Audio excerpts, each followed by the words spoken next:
लगभग 150 साल पहले की बात है। ढोलकपुर गांव के एक कोने में एक परिवार रहता था। उस परिवार में था पीहू, उसका बड़े भाई साहुर और उनके मम्मी पापा।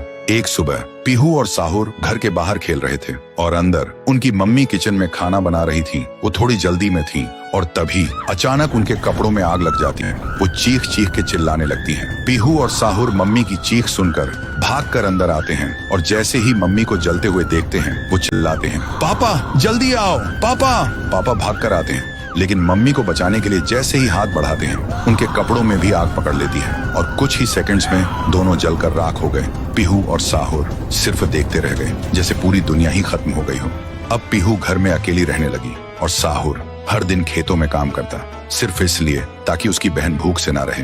एक पूर्णिमा की रात थी। साहुर खेतों से काम करके घर लौट रहा था। तभी उसकी नजर जाती है एक घर की खिड़की पर। वो देखता है एक आदमी किसी का खून कर रहा था। ये देखते ही साहुर के पैर कांपने लगे और जैसे ही वो पीछे मुड़ता है एक और आदमी हाथ में खंजर लेकर खड़ा था। वो आदमी बिना कुछ कहे साहुर पर वार कर देता है। फिर गांव के लोगों को इकट्ठा करते हैं और वही आदमी चिल्लाता है, ये लड़का मेरे घर में घुसकर चोरी कर रहा था और जब मैंने रोका तो मुझे ही मारने की कोशिश की। अब आप लोग ही बताओ इसके साथ क्या किया जाए। गांव वाले गुस्से से भड़क उठते हैं और चिल्ला के कहते हैं, इसे उस पेड़ पे जिंदा उल्टा लटका दो। साहुर गिड़गिड़ाता है, मैं बेकसूर हूँ, मैंने कुछ नहीं किया। लेकिन गांव के किसी ने भी उसकी एक ना सुनी। उधर उसकी बहन रात भर उसका इंतजार करती रही और सुबह जब वो उसे ढूंढने निकली तो देखती है उसका भाई गांव के बीच वाले सूखे पेड़ से उल्टा लटका हुआ है। ये देखते ही पीहू टूट जाती है, जोर जोर से चीखने लगती है और उसकी चीख पूरे गांव में गूंज जाती है। फिर गांव वाले पीहू को भी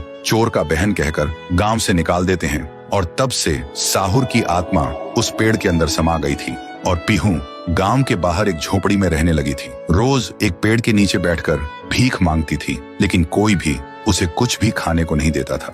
वो बस भूखी पेट पेड़ के नीचे लेटी रहती थी। साहुर भी अपनी बहन का दर्द महसूस कर पाता था, लेकिन वो कुछ नहीं कर सकता था। फिर एक दिन पीहू रास्ते में खाना मांग रही थी और तभी एक नशे में चली गाड़ी ने उसे कुचल दिया था। तब से पीहू एक भूखी आत्मा बन गई जो हर गांव में भटकती थी, सिर्फ एक ही बात कहकर, मुझे भूख लगी है। ये सब याद करते ही तुंग तुंग तुंग साहुर की आंखों से आंसू टपकने लगते हैं और तभी उसे एक आवाज सुनाई देती है और बिना कुछ सोचे तुंग तुंग तुंग साहुर उस सूखे पेड़ के अंदर से निकलता है और अंधेरे में सीधा उस आवाज की तरफ चल पड़ता है। तो दोस्तों, अगर आप चाहते हो कि अगले पार्ट में पीहू, गुड़िया और तुंग तुंग तुंग साहुर की पावर दिखाई जाए तो इस वीडियो को 2 लाख लाइक्स तक पहुंचाओ, तभी आएगा असली तांडव।